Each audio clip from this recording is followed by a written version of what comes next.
الحمد لله رب العالمين وصلى اللهم وسلم على نبينا محمد وصحبه أجمعين ودرسي أفر سديتناد كتاب كيني حكم وفوائد من روائع الإمام ابن القيم رحمه الله مفتاح التوفيق.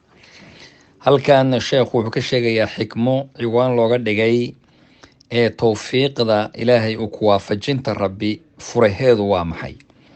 مفتاح التوفيق الدعاء.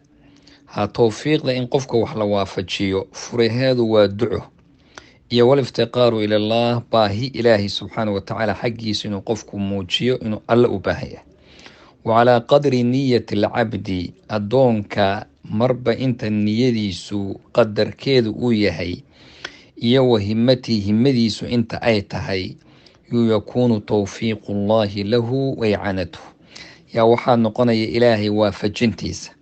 بمعنى على قدر أهل العزم تأتي العزائم وكنك شاعر كاقبياغا دهيي marka qadarka kolba inta adigu ay tahay himadaada iyo hankaaga iyo niyadaada iyo casiimadaada iyo go-aankaaga iyo saad uga run sheegayso kolba siday tahayba allana ku waafajinaya subxaana. kitaabkiisa alfawaa'id ayuu sheekhu xigmada ku sheegay. ibnu qayim wuxuu leeyahay ajmacu waxay ku kulmeen يعني dadka ahlu cilmigi waxay ku kulmeen tawfiiqda inaan loo tala saaranayn ilaahay qofka naftiisa uma tala saaranayo. طيب khudlaanka ama qofka in la hoojiyo waxa la yiraahdaa an yukhalla baynaka wa bayna nafsika waa khudlaan. qofka waxa ku dhacay hoojin hadii la yiraahdo naftaada iyo adiga la sukin daynaya.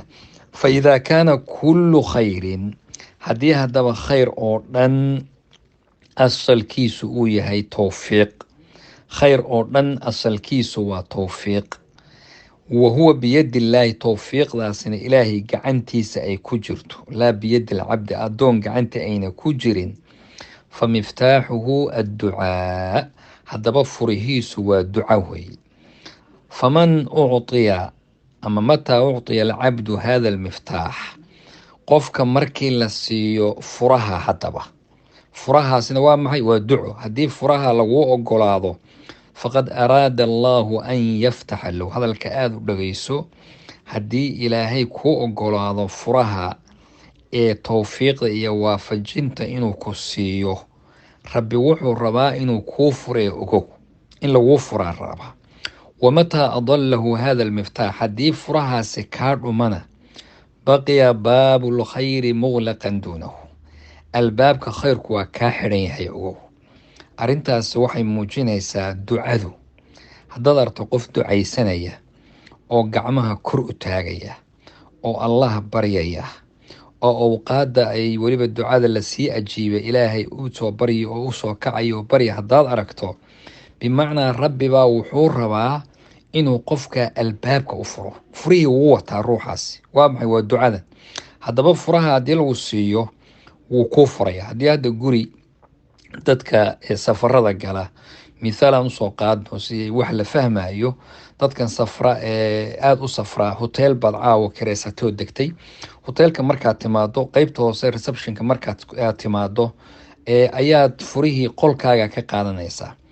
mar haddii furihii la siinta hore o dhan waa dadku hoos bay fadhiyaan furihii baa la sugayaa kuraastaasa la fadhiyaa laakiin markaad furahaaga gacanta lagaa saaro horaad boorsadaad u qaadanaysaa qolkaagii baad tegaysaa.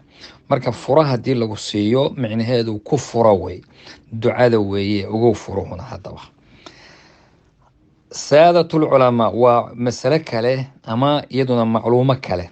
saadatlculamaa culimada saadadooda iyo boqoradooda iyo kuwa culimada ugu sareeya waa kuwe asaxaaba waa saadatlculamaa.